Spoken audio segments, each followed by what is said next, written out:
Hey everybody, it's Nina the Baby Chick, and today I'm talking about a topic that is a little taboo. People don't know exactly what it is, and I'm going to be talking to a specialist to give you all the answers. It's all about placenta encapsulation. So maybe you've heard about it. If you've been pregnant, more than likely you have heard about placenta encapsulation, or if you've had a baby. But what is placenta encapsulation? How does one go and get their placenta encapsulated? Why would someone want to get it encapsulated? I know, these are a lot of questions. So today I am meeting with Cliodhna Griffin, who is the founder of Houston Placenta Services, and I'm going to be checking out her first and only freestanding commercial grade preparation kitchen for placenta. Let's go meet Cliodhna.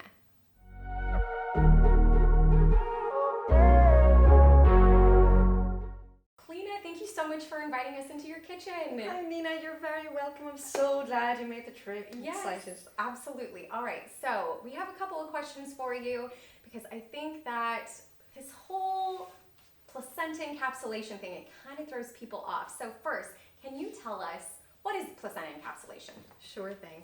So placenta encapsulation is the process in where a placenta is taken, it's cleaned, it's inspected, and it's sliced and dehydrated. It's dehydrated for roughly 18 to 24 hours, most usually 24 hours.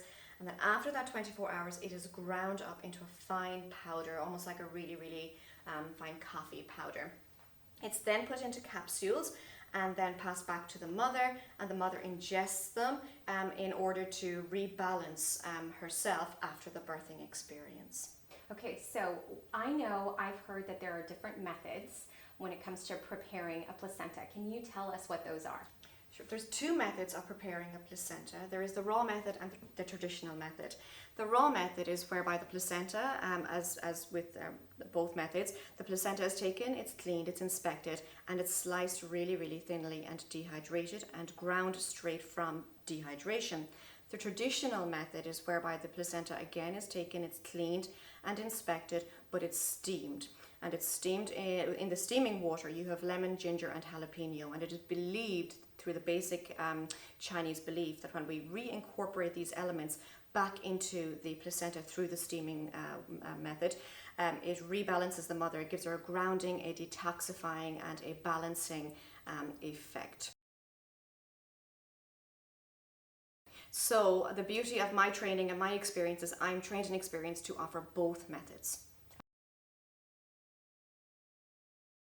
So I don't choose the method of encapsulation for my clients. In my opinion, it's not my responsibility, and I don't know my clients on a personal level. I don't know them hormonally. So it wouldn't be fair for me to choose a method based on lack of information. Many women will choose the raw method, for example, if they want more capsules, a stronger release of hormones, and a more steady release of hormones that will last longer. The traditional method of encapsulation will generally give a more gentle, easier release of hormones into the mother's system. So it is believed, many of our clients will tell us, that this is a wonderful method of encapsulation for those who maybe have hormonal issues, maybe they have rough monthly periods every month, maybe they need a little bit more help, gentle help rebalancing after their babies. So for that reason, those type of clients would be more suited towards the traditional method.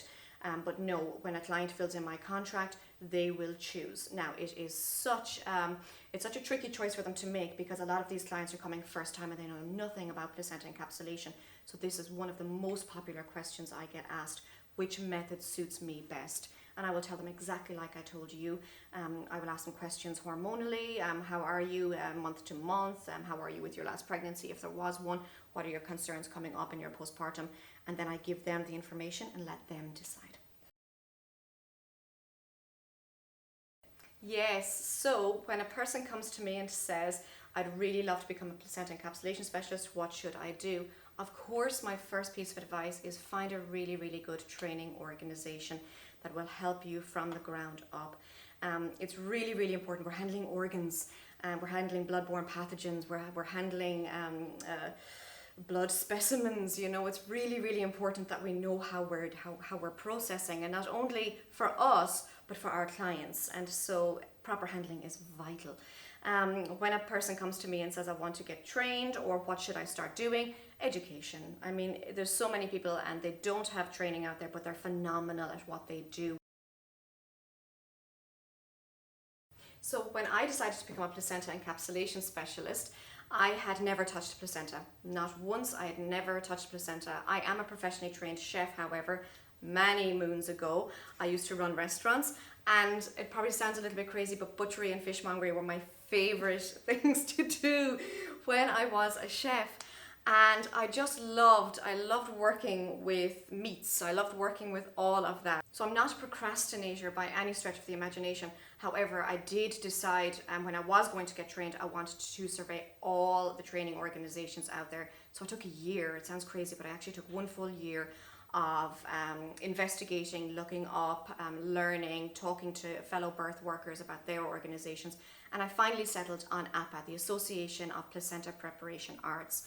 They are known to be the most difficult in the industry. Not really difficult, but the most thorough and the longest certifying body, I guess.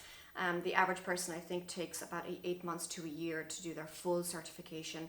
There's many modules in this. It's not as simple as let's teach you how to encapsulate a placenta. You need to know the physiology. You need to know when it's safe to encapsulate, when it's not safe. You need to know the history of the placenta. You need to know cultural beliefs, so you know when you're speaking with a client, if they have a certain belief, that you're respectful and you understand. And of course, one of my favorite things about the training is the postpartum side of it. They really make us learn a lot about postpartum care, safety, sanitation, protocols, history, all that kind of good stuff. Awesome. So I did my training, and here I am 4 or 5 years later, encapsulating happily. So many people like to encapsulate their placentas because they believe it will give them an easier, more comfortable postpartum healing, and for many women it really does. It is believed that when a woman ingests her placenta capsules that it will help with her breast milk production, it helps her bleeding lessen, it helps with cramping, it balances her hormonally. I will always tell my clients when I'm dropping off their capsules, it will make you feel like yourself on a really good day. You'll have a lovely burst of energy that will last you, and it helps stabilize you. And especially for a new mom, especially if you've got maybe more than one child at home, the end of the day is a really trying time of day between bath time, bedtime and routines. And this is when we're often stretched and really frayed. And maybe a placenta capsule can help balance her at that moment in time to where she can, wife, work, mom a little bit easier, to get her through the rest of the day. So I opened the commercial placenta kitchen purely because I knew there had to be a better, safer way to encapsulate placentas, especially at a higher level or a higher amount of placentas per month. I was doing it from my home, just like every other specialist here in the Houston area and throughout the world, no doubt. But the amount of work that went into it was just colossal. It was an extraordinary task for the sanitization and for the preparation in general. And I did offer a home service as well. Starting out, I was encapsulating in people's homes also. And those clients just weren't prepared for the effort that came along with it, between the bleach, between the scrubbing, between the taking everything off of their counters and dismantling their poor kitchens when all a mother wanted was a cup of tea and a sandwich, and here I am, drop cloths and chucks pads and Dexter style get up 24/7. And so I found that there was more and more obstacles when I was encapsulating at home, and I just couldn't do it happily. I just was not happy. And I knew the only way to be happy was to make my own stainless steel, beautiful kitchen, and it just makes me so happy every day.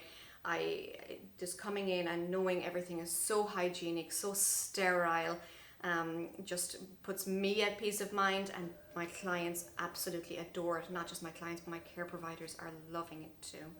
So I am excited to check out your kitchen. I know this is brand new. You're going to be opening it very soon, but can you walk us through, give us a little bit of a tour of what it looks like when someone drops off their placenta or you pick it up? What's the whole process so we get a better understanding of what that looks like. When a client decides they want to book me for placenta encapsulation, they will usually find me through their care provider, through referral, or good old-fashioned Google. So they find me and they go onto my website and they book my services. I will receive the contract and the retainer. Once that comes through, I will send them a lovely confirmation email and I send them this little kit, this beautiful, discreet little kit. In this kit is their placenta cooler, is their transportation kit. They will receive this with full instructions. Take it to the hospital, take it to the birthing facility, have their babies, and inside is a list of instructions for the care provider also. Comes full ice bags, placenta bags, everything. So they don't even have to think about anything. No, it just it's comes so easy and it's so tiny. You can slip it into the glove box of the car, you can slip it into your hospital bag, into your purse, whatever. It's so small, and eventually once you open it up, it looks like this. Now mom's name is going to be written on this little card, so traceability is a massive thing for me. My clients have to know and have to feel comfortable when they pass their precious organ off to me. And so it is labeled and tagged all the way from me back to them. So the mother's name is in here. It comes to me just like this. Mom has her baby. Partner's usually the one to send me the text because we're a little bit busy. We've had a human. And so it's usually the partner or the doula who will text me and say, "Hi Cliodhna, so-and-so had their baby. We're at this facility ready for pickup." I then send a courier company. So I have a beautiful courier company that I use, and they have training in handling medical grade specimens. So it's not just an average, pick up, drop off service. They're really trained. They're OSHA. They're really experienced in handling organs. They bring it directly here to me where I am waiting. I then clean it, I inspect it, all in one particular unit. So as you can see, I have 3 different units. So when the placenta comes in, I'm set up here, my cutting board, this is all completely Chuck's pad. You don't see any level of stainless steel whatsoever. I have my cutting board, I have my knife, my dehydrator trays are waiting with bleach-free parchment paper laid on top of them. The placenta is cleaned, it's inspected over here.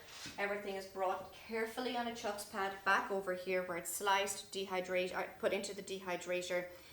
Leave everything, de-glove, lots of gloves. That's the most beautiful thing about placenta encapsulation. You go through boxes of gloves. Come back here, give everything a really good scrubbing, give everything a really good cleaning, bleaching, good 10-15 minutes of a bleach soak, get everything wiped down, dried and cleaned, and then I take my dehydrator and I bring it back here. So I was talking about traceability. I take the mother's card from here and I tape that to the lid of the dehydrator. So that's taped to the lid of the dehydrator. I have the mother's contract, the mother's name is placed on the board, the method, and then the time in and time out is written on this board. So then I bring everything back over here. The mother's contract is put right here. The dehydrator is put right here. There is no way, shape or form anything else could possibly go near this particular unit. It's left here under lock and key for 24 hours. 24 hours later, I come back. Well, not really, I come back. I do spot checks throughout all processes. But I come back. I then process on the other side of the kitchen, which is my dry side, I call it. And that again is Chuck's pad. The placenta is ground up into a fine powder and then encapsulated and then bagged up. So once it's completely bagged up, it is presented to the mother just like this. Beautiful little gift that is her placenta capsules. Okay, Cliodhna. Now that everyone gets a better idea of what placenta encapsulation looks like and the actual training and how much work that goes behind it all. So much work. So much work. Still, people are kind of freaked out about it. I mean, it is their organ. It is a little. Oh, it's gross. Freaky. It is a little freaky. But what can they do to make it less freaky after hearing all of these wonderful benefits? Like, what can you do to help them? Yeah, and I was one of those women. I remember looking into placenta encapsulation for my second pregnancy, and I wasn't even pregnant at the time. And I remember thinking, oh gosh, eating a placenta. I had this knife and fork kind of image in my mind, and I thought to myself, well, if it helps with my postpartum depression, because I had that in a previous experience, and I thought if I could just get over the aesthetics of what the placenta looks like, and I did, and I was fine. But So many of my clients will say that to me, or their partners will say, no, that's absolutely gross, that's just preposterous. But for those people who really, really do want to reap the benefits of their placentas, but they really just cannot get over the idea I'm ingesting my organ that came from inside me, I offer a berry flavored capsule. So there's two different types of capsules. We have, and this is enlarged a wee bit. So this is my normal capsule that would any client would receive, and then this is the berry flavored capsule. So the berry flavored capsule is exactly as it sounds. It's a berry flavor capsule. Nothing else goes into the placenta. I don't incorporate berries into the placenta. Nothing else. The only thing in this capsule will be the placenta powder. As you can see, you cannot see through it. You have no idea what you're taking. It could be just a regular supplement. So if aesthetics are an issue for you, if you don't physically want to see that you're ingesting your own placenta, the berry flavor capsules are the way to go. And I have ordered mint capsules, I've ordered strawberry, anything my clients want, and they say to me, I don't really like the idea of a berry flavor capsule, do you offer anything else? I'll say, yes, of course, tell me what you want and I will order it for you. Anything to make the client more comfortable. This is what I... So with a placenta, how many capsules would you get? I know it varies because placentas vary in size, but how many capsules can you expect to receive in one of their glass jars? Yes. That is such a good question, and I get asked that all the time outside. Which method should I choose? How many will I expect to get? How long will they last me? Yes. So you just don't know. You genuinely just don't know. I processed a placenta just recently actually, and I was telling the mother it was a very textbook placenta in size, in thickness, in diameter. Everything was a very, very textbook placenta. Yet still it gave me 148 capsules, 2 jars worth of capsules. Wow. There was no indicator to me that I would have encapsulated that many, but yet here we were. Some women, if you have your baby at 36 weeks gestation, if you have your baby at 42 weeks gestation, if it's a big baby, if it's a small baby, you just don't know. Anywhere from 50 to a couple hundred. So how many do you take per day? Do you take it per day, in the morning, at night? What is the whole protocol? So when a person receives their placenta encapsulation, or their placenta capsules, they will receive this really, really comprehensive little guide. And so this goes through all the instructions. The average mother, and the beautiful thing to remember is with placenta encapsulation, is you get to play around a little bit. You get to take the amount of capsules that you feel you need. Now, of course, never exceeding 6 capsules a day, ideally in the first couple of weeks. You don't want to over stimulate the hormonal system. My recommendations are 2 capsules 3 times a day for the first 2 weeks. And then the mother can taper down to 1 or 2 capsules a day as needed if she remembers to take them, because it's that first couple of weeks that we really need those hormones back and nutrients back into our systems. Now that everyone understands the process, the benefits, where can someone find a placenta encapsulation specialist? So when a client is looking for a placenta encapsulation specialist, the first thing I would recommend is you go to a training organization's website. You will have the specialist listed on this website. Failing that, speak to your care provider. Your care provider will most likely know a reputable, educated and experienced placenta specialist. They're everywhere. They really and truly are. So go to the organization website, speak to your care provider, speak to your doula. Your doula is going to have a wealth of information. And yeah, it's easy enough to find one of us. We're everywhere. Cliodhna, can you tell us specific websites for people to look at if they're wanting to get their placenta encapsulated? Yes. So my organization is APPA, the Association of Placenta Preparation Arts, and it is a global organization. So we have placenta specialists in Australia, we have them up in North America, Canada, we have lots in Europe, of course here in the United States. So I would definitely recommend that website would be, I definitely recommend that website as the first port of call, the Association of Placenta Preparation Arts. Fantastic. When someone is looking for a placenta encapsulation specialist, I'm curious, how far can they really work with? Because you are working with a very good range. That's, I mean, in Houston's not small, y'all. It's pretty big.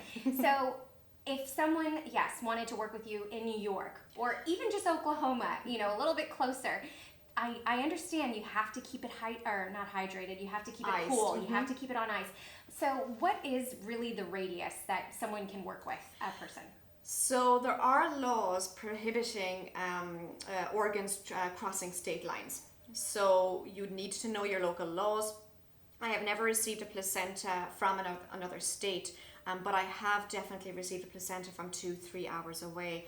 And the instructions for that case is the placenta must be on ice within 2 hours after the birth, and the ice must be topped up and refreshed every 4 to 6 hours, and then constant temperature monitoring. In a case where it's 2-3 hour, 4 hour distance, they will either come directly to me or I will meet them halfway. We'll work out something logical to where I can process for them, because yes, Texas is massive, Houston is huge, but Texas is massive, and we don't have specialists in the little teeny tiny towns or the smaller cities with maternity hospitals. And so yeah, people will want the trained specialist in the city or whatever the case may be. So as long as the placenta is on ice and is maintaining a safe temperature, we're perfectly fine for quite some time. All right, so if people are wanting to work specifically with you, because after looking at this kitchen and getting to know you, who wouldn't? Where can they find you, and what areas do you serve?